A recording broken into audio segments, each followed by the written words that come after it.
Well, there's been a little interim of time. What have I gotten accomplished? Well, I got pretty much the 8th song of 9 recorded, Cinders and Flame. A couple of new things that I tried on this, one of which was double tracking the guitar, which for those of you who don't know what that means, it means that you have 2 mics recording the same thing as you play it. In my case, I was using the internal mic to my Gibson 00 and this little handy dandy Neumann KM 184. And I think it worked out well because they tended to pick things up slightly differently. This was a little fuller, whereas, as you might expect, the mic in the guitar was a little thinner. That was one thing. Another thing I tried were some AI backing vocals, and it was interesting. And I think I'm going to leave them. The AI backing vocals sort of come out of East-West background singers, if you ever get a chance to check that out.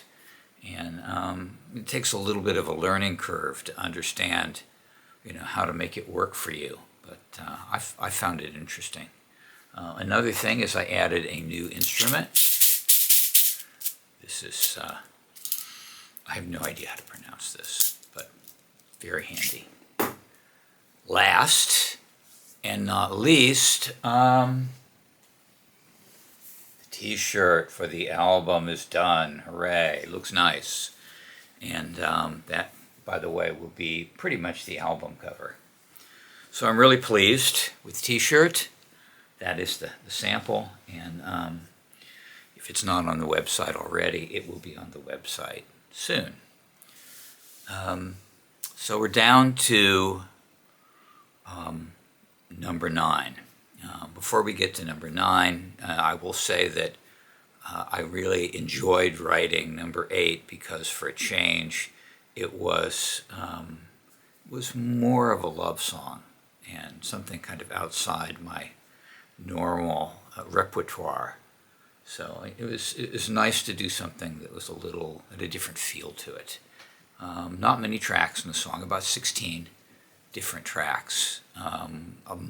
At least a quarter of them were percussion, and another quarter of them were vocals, which left the guitar and bass. As for the bass, although I was using the Ampeg SGT-DI, I'm still having trouble with getting the bass sound I want. And I think I've come to the difficult conclusion that what I need is a bass pedal board.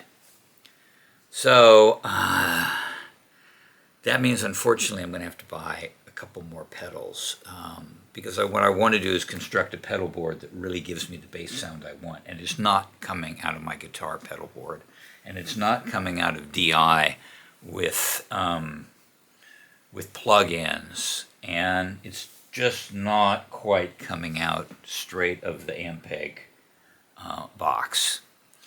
So stay tuned for that. I'll let you know how that comes. But I ordered a couple of pedals, and I'm going to build a pedal board for the bass.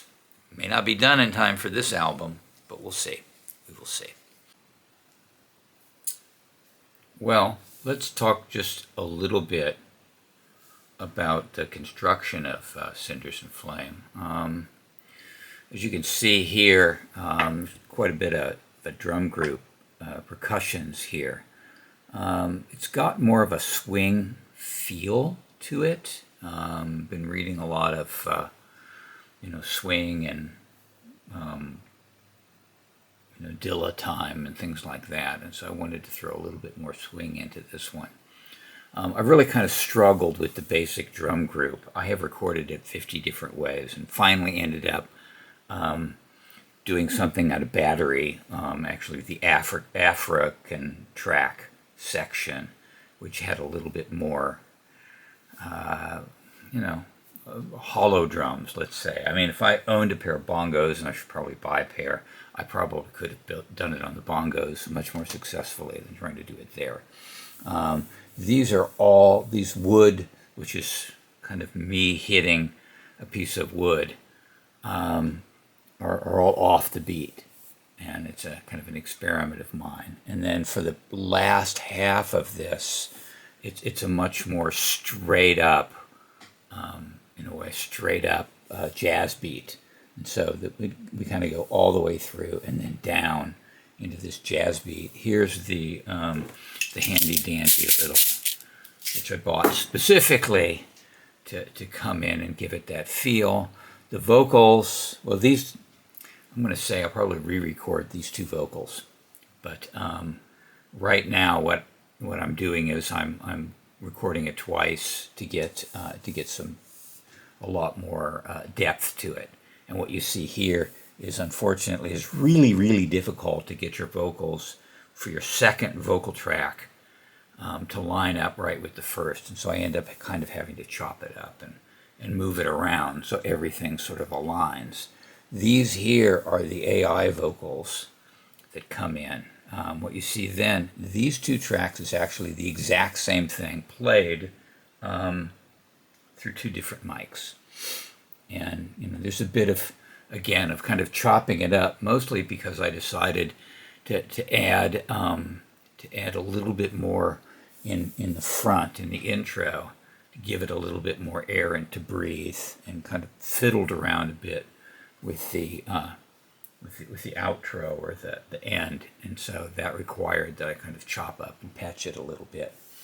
The bass, well, the bass is the bass. I actually have two basses. I have a bass that comes in for the verse and rides out to the end, and then I have what's called a finger bass out of Expand that just sits in there in verse 2 to kind of give verse 2 a little bit more depth.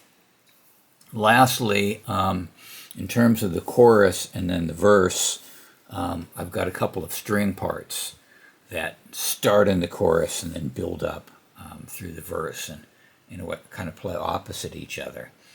I really like my OP1 field because I can pick up some unusual, interesting sounds and work it out. So these two little synth things in the chorus are out of the OP1 field. And that's kind of that. In terms of the chords, this is a little bit different because it's all sharps and flats. And so I'm playing, like G sharp, D minor sharp, D flat, and different types of guitar chords farther up the neck than you normally would, in order to kind of give it a different feel, even though it's a love song, to give it a little, a little more offsetting feel. Anyway, so that's how it's all constructed, and it's coming in at about 325, so it's sort of pop song length. On to the last track, which, as I've said, I intend to call The Gift. It is everything Cinders and Flame is not. It's depressing and different kinds of vocals, and I'm more comfortable with that, shall we say. Anyway, that should get started pretty soon. I just need to kind of set it up. I know that there's going to be a lot of vocals. There's going to be it's a very simple track with vocals and a guitar and some samples and some bass. And it should be, pretty much that. I mean, it'll be the equivalent of kind of a 4-piece and samples. So stay tuned for that. And if you get a chance, check out that on Spring.